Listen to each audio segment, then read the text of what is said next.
ॐ नमः सिद्धेभ्यः। ॐ नमः सिद्धेभ्यः। ॐ नमः सिद्धेभ्यः। ओंकारं बिन्दुसंयुक्तं नित्यं ध्यायन्ति योगिनः। कामदं मोक्षदं चैव ओंकाराय नमो नमः।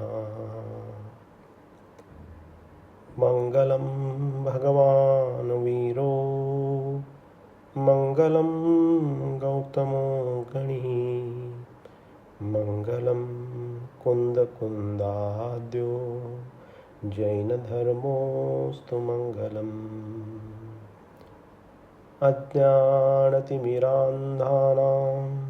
ज्ञानाञ्जनशलाकयः चक्षुरुन्मीलितं येन तस्मै श्रीगुरुवे नमः। मुक्तामुक्तैकरूपो यः कर्मभिः संविदादिभिः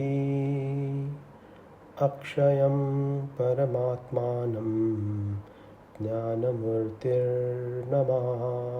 तम्।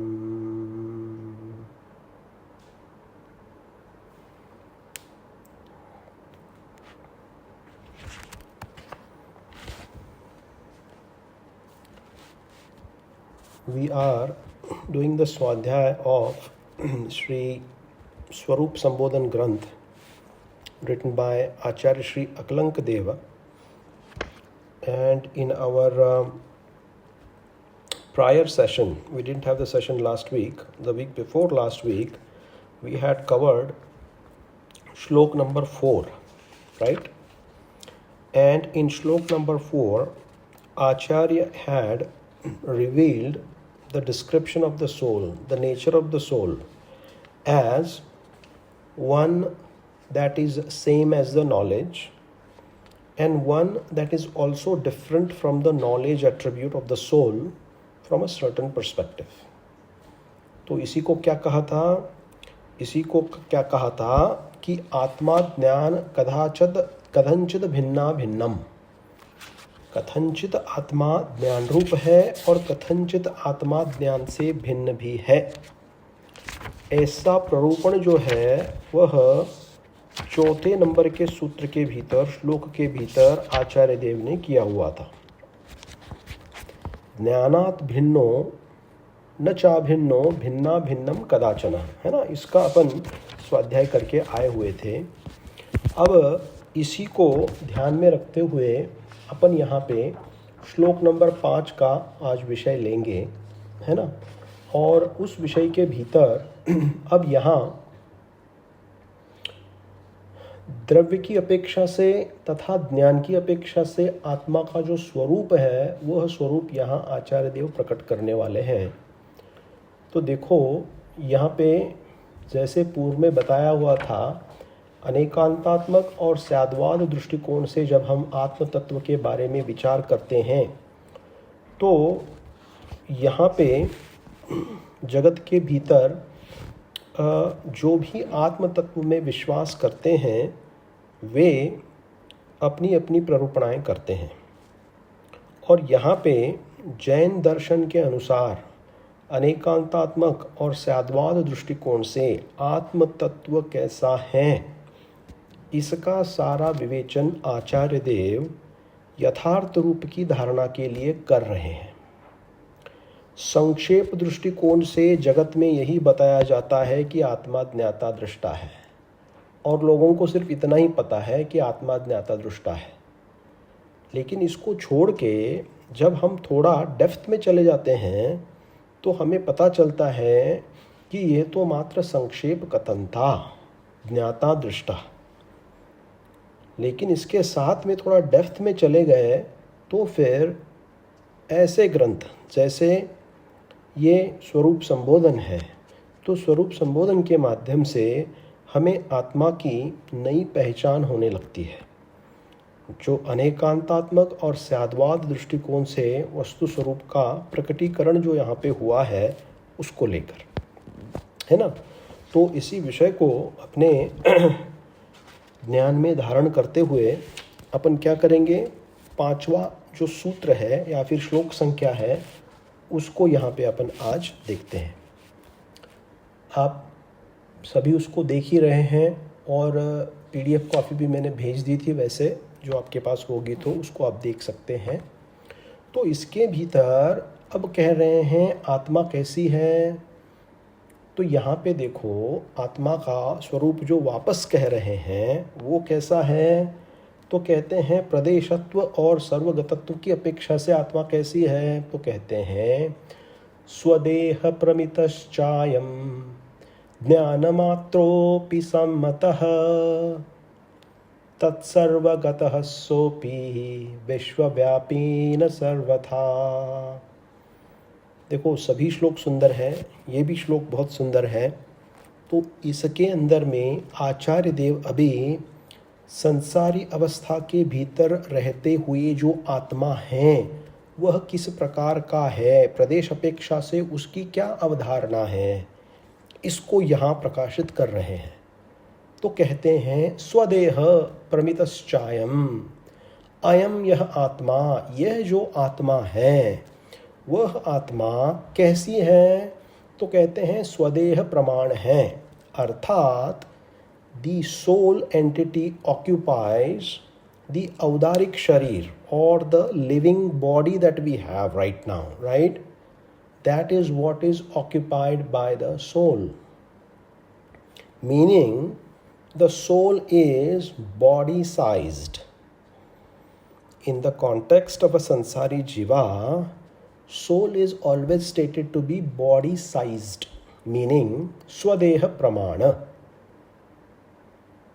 तो जो भी नाम कर्म के उदय से आत्मा को जो भी शरीर प्राप्त है उस शरीर के अनुसार जो है वह आत्मा होगा। इसीलिए आचार्य देव ने कहा स्वदेह प्रमितश्चायम। फिर कहते हैं ज्ञान मात्र अपि एव। अभी यहाँ सम्मतः शब्द आया हुआ है जिस ग्रंथ को आप देख रहे हैं, लेकिन दूसरे ग्रंथों के भीतर अपन जब देखते हैं तो शब्द वहाँ अलग मिलते हैं और वह अर्थ जो है ज़्यादा अर्थ संगत लगता है। तो यहाँ पे दूसरे प्रतियों के भीतर थोड़ी सी जो अंतर जो अपने को प्राप्त होता है वह सम्मतः के बजाय ज्ञान मात्रोपि नैव सह, ऐसा यहाँ एक प्रति के भीतर मिला हुआ है और वही 2-3 जगह भी ग्राह्य हुआ है। तो यहाँ पे कह रहे हैं ज्ञान मात्र अपि न एव स, यानी यह जो आत्मा है जो पूर्व में हमने कहा स्वदेह प्रमितश्चायम, स्वदेह प्रमिति रूप है, लेकिन ऐसी बात ज्ञान के साथ घटित नहीं होती। किस लिए क्या कह रहे हैं, ज्ञान मात्र अपि न एव स, नैव सह। और इसीलिए फिर कह रहे हैं ततः सर्वगतश्चायम, यह आत्मा कैसे है, सर्वगत हैं। अभी इसका अर्थ अपन जानेंगे। और फिर क्या कहा, सोपि सो अपि विश्वव्यापी न सर्वथा, और आत्मा जो है वह विश्वव्यापी नहीं सर्वगत और नहीं विश्वव्यापी सर्वथा है। ऐसा यहाँ पे आचार्य देव जो है वह आत्म तत्व के बारे में कथन कर रहे हैं। यानी ज्ञान मात्र जो है, शरीर मात्र जो है वह आत्मा है, ऐसा कहा संसारी अवस्था के भीतर। और सिद्ध अवस्था के भीतर भी अपन अगर जब अपन देखते हैं तो क्या आता है, स्वरूप क्या आता है अगम के भीतर आत्मा का, कि पूर्व रूप के जो शरीर था उससे किंचित कम आकार वाला जो आत्मा का स्वरूप है वह सिद्धालय में विराजमान है। यही पढ़ा है ना आपने। तो यहाँ पे क्या कह रहे हैं कि उसी अनुषंग से यहाँ पे कह रहे हैं अभी कि भाई द्रव्य संग्रह के भीतर भी अपन ने जाना हुआ था कि स्वदेह प्रमितश्चायम, आत्मा जो है वह स्वदेह रूप घटित क्यों होती है, संसारी अवस्था के भीतर स्वदेह रूप आत्मा को क्यों माना हुआ है, why it is body sized. So the answer is provided in Dravya Sangraha, where Acharya Siddhanti Dev, Nemichandra Siddhanti Dev states, Umasappahara sappado cheda. The soul entity has the quality of contraction and expansion. And because of the quality of contraction and expansion, Atma has this capacity to occupy the body that it is provided, or the body it has gained through नाम कर्म. तो इसीलिए यहां पे कह रहे हैं कि स्वदेह रूप आत्मा है. तो आत्मा प्रदेश की अपेक्षा से कैसी है, तो जब औदारिक शरीर आदि की अपन बात करेंगे तो औदारिक शरीर आदि की अपेक्षा से आत्मा देह प्रमाण है, ये उत्तर मिलेगा प्रदेश की अपेक्षा से. अब इसमें नाम कर्म के आधार से देखो, अनेक प्रकार के तिर्यंच प्राणी, अनेक प्रकार के मनुष्य प्राणी वगैरह सब अपन देखते हैं, पाते हैं. तो चाहे चींटी हो, चाहे सांप हो, अजगर हो, बड़ा गोरिल्ला हो, डायनासोर हो, व्यक्ति हो, जिराफ हो, मतलब बड़े से बड़ा प्राणी और छोटे से छोटा प्राणी, इन सभी के भीतर व्याप्त कौन है, तो कहते हैं आत्मा है. और उस आत्मा ने उस शरीर रूप को ग्रहण किया है, मतलब उस रूप से वो है, इतना ही है. It is that body sized. इसीलिए कहा स्वदेह प्रमितश्चायम. अब ये समझने के पश्चात में कि बाबा आत्मा है कि जो कैसा है, तो कहते हैं शरीर प्रमाण है. तो ठीक है, तो ये व्यवहार न्यायाश्रित कथन है, जिस कथन से ये कहा कि ये आत्मा शरीर प्रमाण है. अब इसी के साथ में निश्चय न्याय का भी कथन है. निश्चय न्याय के कथन के अनुसार आत्मा के प्रदेश कितने हैं, तो कहते हैं आत्मा असंख्यात प्रदेशी है. आपने पढ़ा होगा तत्वार्थ सूत्र के स्वाध्याय के भीतर, पंचम अध्याय के भीतर ये सारा विषय आया हुआ है. तो देखो, दोनों को भी अपने को क्या करना है, श्रद्धा का विषय बनाना है कि व्यवहार ने अपेक्षा से आत्मा शरीर प्रमाण कहा हुआ है, और निश्चय ने की अपेक्षा से आत्मा जो है वह असंख्यात प्रदेशी कहा हुआ है. जैसे धर्म द्रव्य, जैसे अधर्म द्रव्य असंख्यात प्रदेशी कहे हुए हैं, वैसे ही यह आत्म तत्व भी निश्चय न्याय के दृष्टिकोण से असंख्यात प्रदेशी माना गया है. लेकिन ऐसा होते हुए भी किसी के मन में शंका आ सकती है कि भाई इसको असंख्यात प्रदेशी माना है, तो फिर ये बॉडी में कैसे रहता है. तो उसका उत्तर पहले ही दिया, क्या है, it has the capacity of contraction and expansion. तो इसीलिए आत्मा के असंख्यात प्रदेश मानने में तथा साथ में वो शरीर प्रमाण भी है, ऐसा मानने में कोई विरोध नहीं आता. अणुगुरु देह पमाणो, जो अपन ने द्रव्य संग्रह का स्वाध्याय किया था, उसके भीतर भी यही स्वरूप आया था कि कैसा है आत्मा, कि कहते हैं अणु गुरु, छोटा बड़ा, कैसा, देह पमाणो, देह प्रमाण आत्मा है. और कैसा है, क्यों है वैसे, तो कहते हैं उपसंहार अपसपदो चेदा, उसके अंदर में कॉन्ट्रैक्शन और एक्सपेंशन की कैपेसिटी है, इसीलिए है. तो इसी बाती के भीतर वे कहते हैं असंख्य देशो वा निश्चय नय दो असंख्य देशो वा, निश्चय नय से भी देखे जाए तो असंख्यात प्रदेशी है. तो देखो, इसी प्रकार से दोनों को एक साथ मानने में कोई आपत्ति नहीं होती है. अब इतना कहने के पश्चात में, इतना बोलने के पश्चात में, अब आत्मा को शरीर प्रमाण बता दिया. अभी हमको पता है कि आत्मा में ज्ञान गुण है, तो ज्ञान गुण भी शरीर प्रमाण है क्या? क्या प्रश्न है यहां? आत्मा का जो ज्ञान गुण है वह ज्ञान गुण भी शरीर प्रमाण है क्या? प्रश्न समझ में आया क्या? यस, क्या शरीर प्रमाण है ना?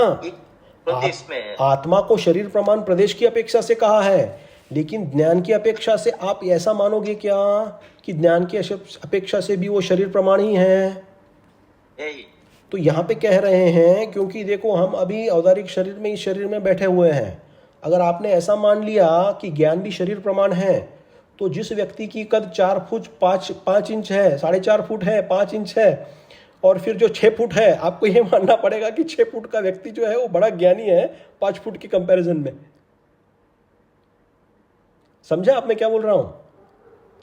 तो ये जो बात घटित होती है वह मात्र प्रदेश अपेक्षा से घटित होती है, लेकिन ज्ञान अपेक्षा से क्या कह रहे हैं आत्मा आचार्य देव? ज्ञान मात्रो अपि नैव न एव स, यानी लेकिन ज्ञान की अपेक्षा से जब अपन देखते हैं, लेकिन आत्मा ऐसी नहीं है। कैसी नहीं है? न एव स, कैसी? शरीर प्रमाण। मतलब इसका अर्थ क्या हुआ? इसका अर्थ यह हुआ आत्मा ज्ञान की अपेक्षा से शरीर प्रमाण नहीं है। प्रदेश की अपेक्षा से तो शरीर प्रमाण है, लेकिन ज्ञान की अपेक्षा से वह शरीर प्रमाण नहीं है। इसीलिए ततः सर्वगतश्चायम, इसीलिए वह सर्वगत कहा हुआ है। सर्वगत का अर्थ अपन देखते हैं क्या है। और फिर आगे कहा सो अपि, ऐसा होते हुए भी विश्वव्यापी न सर्वथा, वह आत्मा जो है सर्वथा रूप से अर्थात एकांत से कैसा नहीं है? तो कहते हैं विश्वव्यापीपना उसमें नहीं पाया जाता। अच्छा, तो विश्वव्यापीपना एकांत से नहीं पाया जाता। अच्छा, तो किसी अपेक्षा से पाया जाता है क्या? हाँ, जैन दर्शन के भीतर भी किसी अपेक्षा से पाया जाता है, लेकिन सर्वथा रूप से ऐसा नहीं पाया जाता। अब सर्वगतपना भी जो है वह सर्वथा रूप से नहीं पाया जाता। सर्वगत जो है वह स्वरूप अपेक्षा से पाया जाता है। तो इसका मतलब क्या हुआ?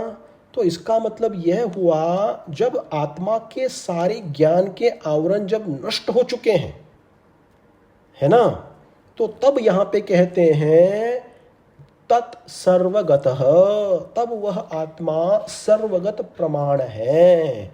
सर्वगत प्रमाण अर्थात मतलब क्या अपन जानेंगे। तो देखो इसके भीतर 2 शब्द आए हुए हैं। अपन ने स्वदेह प्रमिति रूप समझा, ज्ञान को स्वदेह रूप कैसे नहीं घटाना ये अपन ने समझा। तो अब क्या समझना है? तो इसी अपेक्षा से यहाँ कहते हैं आत्मा अर्थात ज्ञान कैसी है? सर्वगत रूप है। देखो 2 शब्द आए हैं, सर्वगत और विश्वव्यापी, है ना। तो इनको अगर अपन समझेंगे तो इस गाथा का जो मतितार्थ है वह व्यवस्थित रूप से अपन समझ पाएंगे।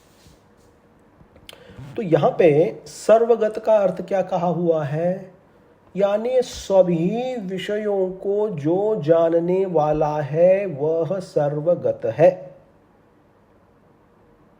सर्वगत, सर्वगत का अर्थ होता है all knowing capacity of the soul, one that just about knows everything in this world. तो उसको बताने के लिए यहां पे आचार्य देव ने सर्वगत शब्द का उपयोग किया हुआ है।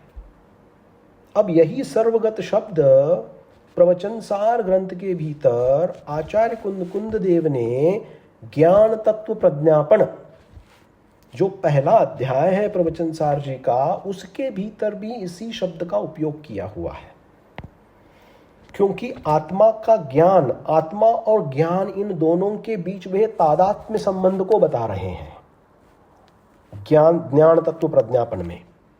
तो उसके बताने के लिए उन्होंने वहां पे प्रवचन सार जी ग्रंथ के अंदर गाथा क्रमांक 23 के अंदर जो आत्मा का स्वरूप बताया, वह क्या कहा उसमें कि आदानान प्रमाणम, आत्मा जो है वह ज्ञान प्रमाण है।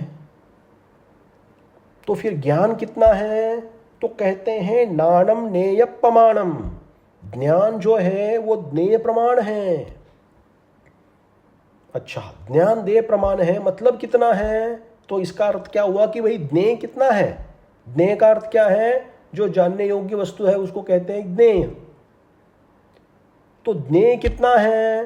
तो आचार्य कुंद देव ने कहा नेयम लोया लोयम, ज्ञेय तो लोक और अलोक है। मतलब क्या? लोक और अलोक के भीतर व्याप्त सभी जो पदार्थ हैं, उन पदार्थों के अनुरूप क्या है? ज्ञेय पदार्थ है, सब ज्ञेय हैं। इसीलिए तम्हानाणम, इसीलिए जो ज्ञान है अर्थात आत्मा है, वह कैसा है?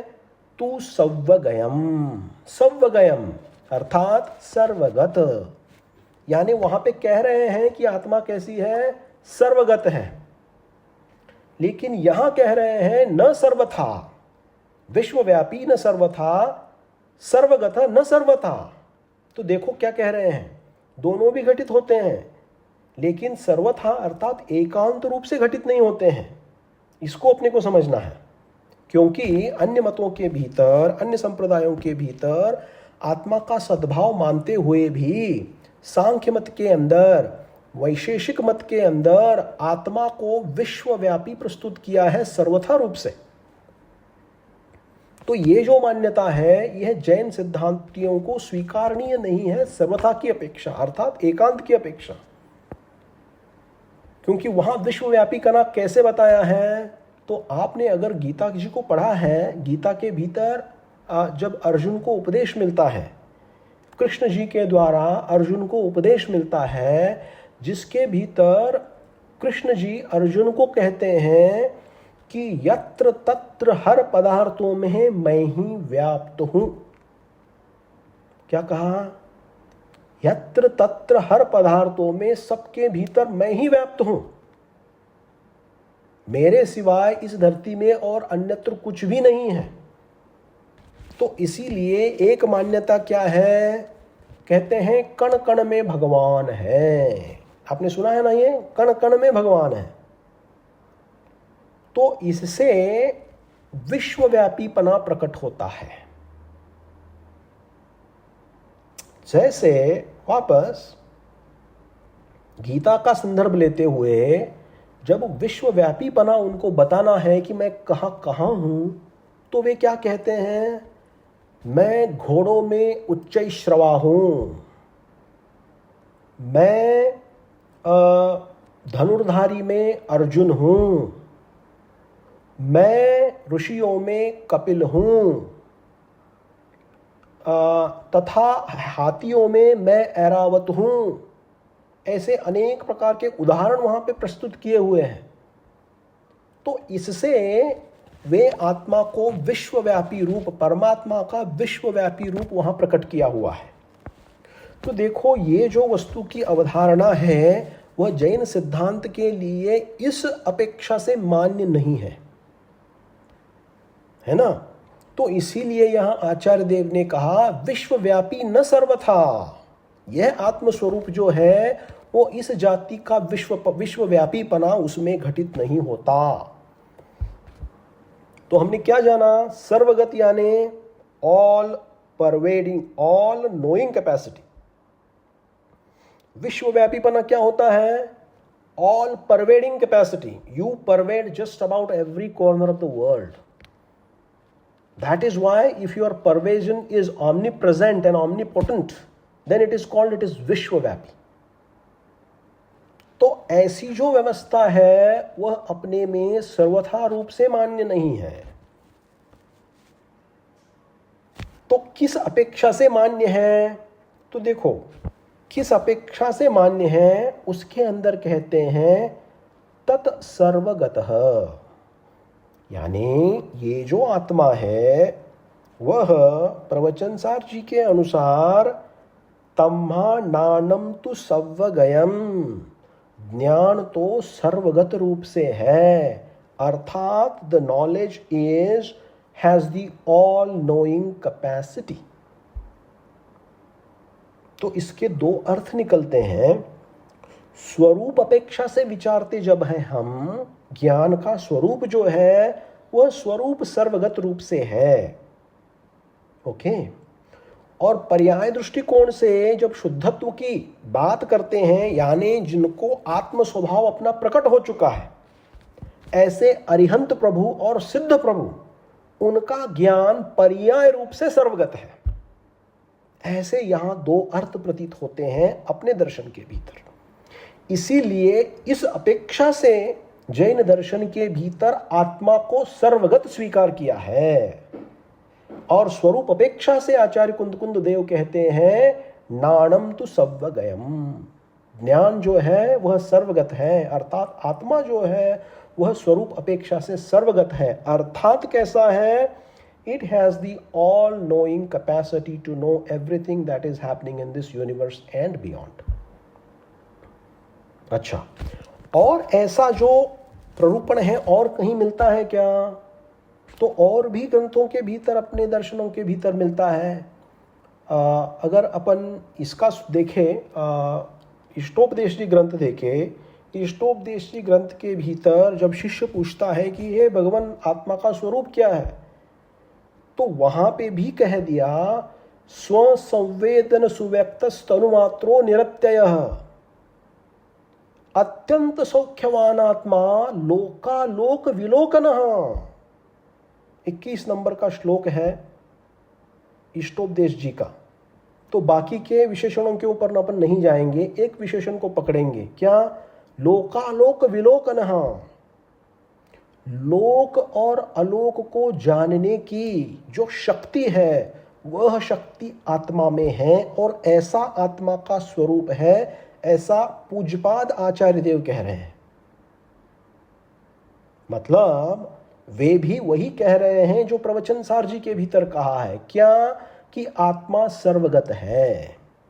अच्छा, न सर्वथा, लेकिन सर्वथा रूप से क्यों नहीं है आत्मा? सर्वथा रूप से क्यों नहीं है? तो कहते हैं स्वरूप अपेक्षा से तो है, लेकिन एकांत से सर्वथा रूप से इसीलिए नहीं है क्योंकि उसमें केवल ज्ञान का गुण अभी प्रकट नहीं हुआ है। जब यही आत्मा केवल ज्ञान को प्राप्त हो जाएगी, यानी जो अंतिम ज्ञान है, जो स्वभाव ज्ञान है, उसको जब प्राप्त हो जाएगी तब वह पर्याय रूप में सर्वगत हो जाएगी। तो वहां उस अपेक्षा से कथनचित सर्वगत है, कथनचित सर्वगत नहीं है। इसीलिए कहा सो अपि। आ रही है बात समझ में? विषय आ रहा है, खुल रहा है?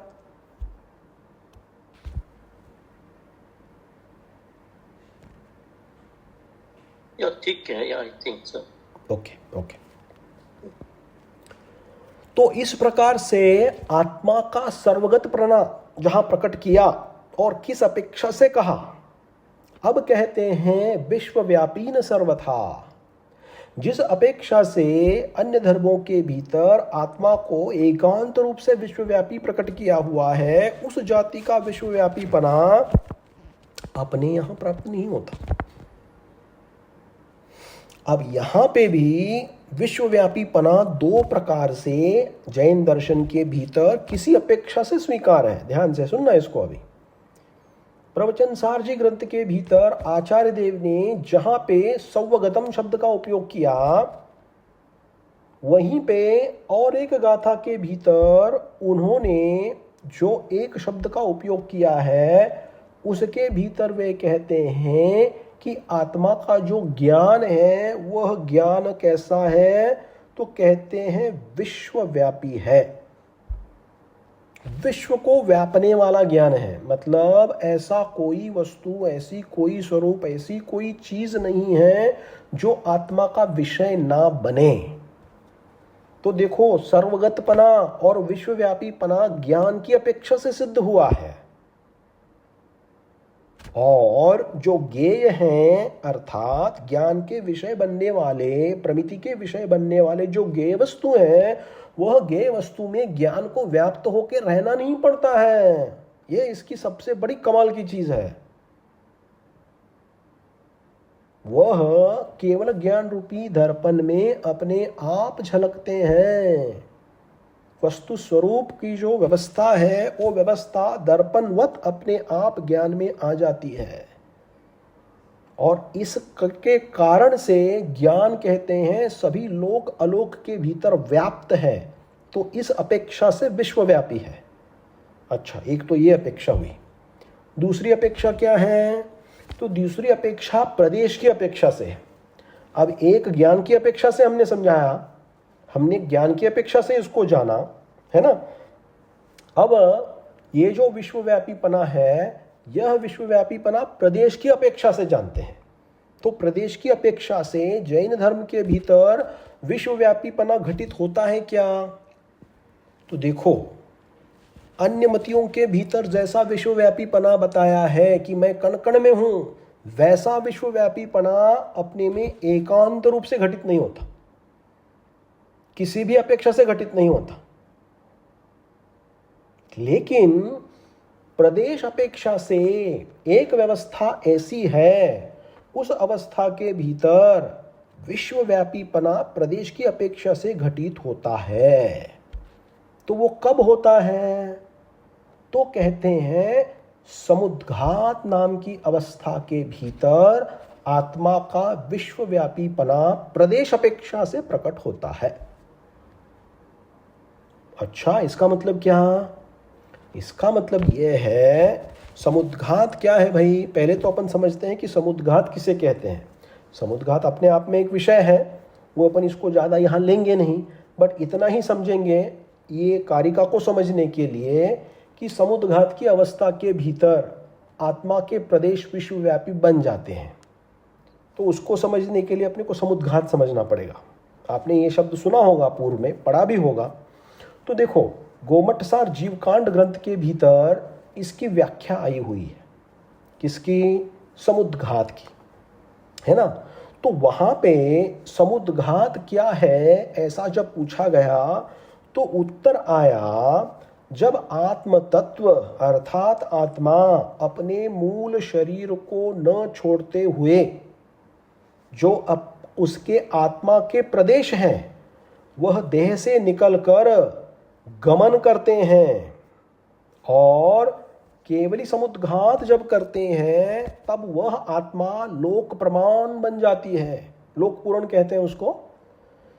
तो इस लोक पूर्ण अवस्था एक ही ऐसी अवस्था है जिस अवस्था के भीतर आत्मा क्या करता है? लोक के सारे प्रदेश व्याप्त कर लेता है। ये एक ही क्या है? कथन है जिसके भीतर इसका विश्वव्यापीपना प्रदेश अपेक्षा से घटित होता है। लेकिन ऐसा होते हुए भी अपने दर्शन के भीतर सभी जीव स्वतंत्र हैं। भगवान कण कण में नहीं हैं, कण कण में घुसते नहीं हैं, दूसरों का रूप लेते नहीं हैं। यह विश्वव्यापीपना प्रदेश अपेक्षा से समुद्घात लोकपूर्ण अवस्था में घटित होते हुए भी सभी द्रव्य अपनी अपनी स्वतंत्रता रखते हैं, उनमें कोई बाधा नहीं आती है। इस प्रकार की विश्वव्यापी अवस्था जो है वह समुद्घात के समय में आगम के भीतर कही हुई है। इसीलिए यहाँ आचार्य देव ने कहा, न सर्वथा विश्वव्यापी सो अपि सर्वगतः, यानी सर्वथा रूप से, एकांत रूप से विश्वव्यापीपना जो है वह प्रकट नहीं होता। तो यही एक कंडीशन है, जिस कंडीशन के भीतर अभी जो बताया उसके अंदर वह किसी अपेक्षा से घटित होता है। तो परंतु ज्ञान की अपेक्षा से क्या कहा हुआ है? ज्ञान की अपेक्षा से यह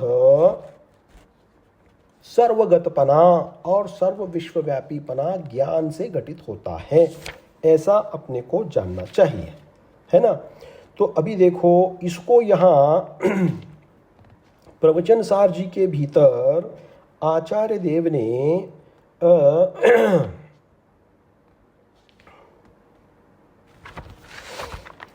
श्लोक संख्या नंबर 23, जिसके भीतर सर्वगत शब्द का उपयोग किया हुआ है ना। सर्वगत नाम का शब्द आया हुआ है, और उसके भी अंदर में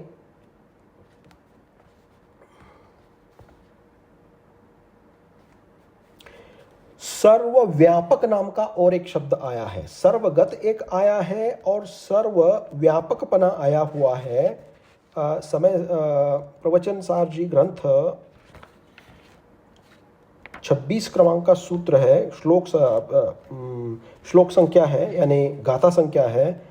तो उसके भीतर आचार्य देव ने यह प्रस्तुत किया हुआ है यानी क्या आत्मा को सर्वगत भी कहा है, सर्वव्यापकपना भी कहा हुआ है ना। तो सर्वव्यापक, सर्वगत और विश्वव्यापी, क्योंकि सर्वव्यापी मतलब क्या, विश्वव्यापी हो गया ना। तो ये एकार्थक रूप में ऐसे प्रवचन सार जी के भीतर यहाँ पे निरूपणा आई है। तो उस अपेक्षा से यहाँ पे स्वीकारनीय है, सर्वथा अपेक्षा से ऐसे स्वीकारनीय नहीं है ना। तो इस प्रकार से देखिए आचार्य देव ने प्रदेश की अपेक्षा से तथा ज्ञान की अपेक्षा से संसारी आत्मा के भीतर आत्मा कैसी होती है तथा स्वरूप अपेक्षा से भी जब विचार करो तो आत्मा कैसी होती है ना। और कौन सा ऐसा स्पेसिफिक पॉइंट है जिसमें प्रदेश अपेक्षा से विश्वव्यापीपना घटित होता है, यह सारा कथन यहाँ इस आचार्य देव ने 5वें सूत्र संख्या में कर दिया है। देखो इसीलिए है ना, ग्रंथ बहुत गंभीर है और ग्रंथ के भीतर आगम के बड़े बड़े मतलब गंभीर रूप से अर्थ जो है, पद जो हैं, वो सब यहाँ पे भरे हुए हैं, क्योंकि ये बहुत बड़े बड़े महान विद्वान आचार्य थे अकलंक स्वामी। तो इसीलिए इसको समझने में थोड़ा कठिनाई हो सकती है, लेकिन अपने को प्रयास करना है और समझने का अपने को प्रयास करना है कि किस अपेक्षा से यहाँ कथन कर रहे हैं। और इसके कारण से क्या हुआ कि जैन दर्शन के भीतर आत्मा का जो सद्भाव तथा उसका स्वरूप किस अपेक्षा से माना है, तो कहते हैं वह सब स्यात् पद से चिन्हित है, कथनचित रूप से है। और कैसा है, अनेकांतात्मक और स्याद्वाद दृष्टिकोण से आत्म तत्व की निष्पत्ति जो है वह आचार्य भगवान ने इस कारिका के माध्यम से की हुई है ना। तो इस प्रकार से देखिए अपन ने आज इस विषय को ले लिया है ना। श्लोक क्रमांक 5वां। तो इसके है ना, इसके संबंध में अपन अब यही विराम लेते हैं। इस संबंध में किसी को कोई प्रश्न जिज्ञासा है तो 2 मिनट के लिए अपन कर सकते हैं, है ना। जैनम जयतु शासनम, जैनम जयतु शासनम, जैनम जयतु शासनम। धर्मराज जी, वो जो समुद्र घात होता है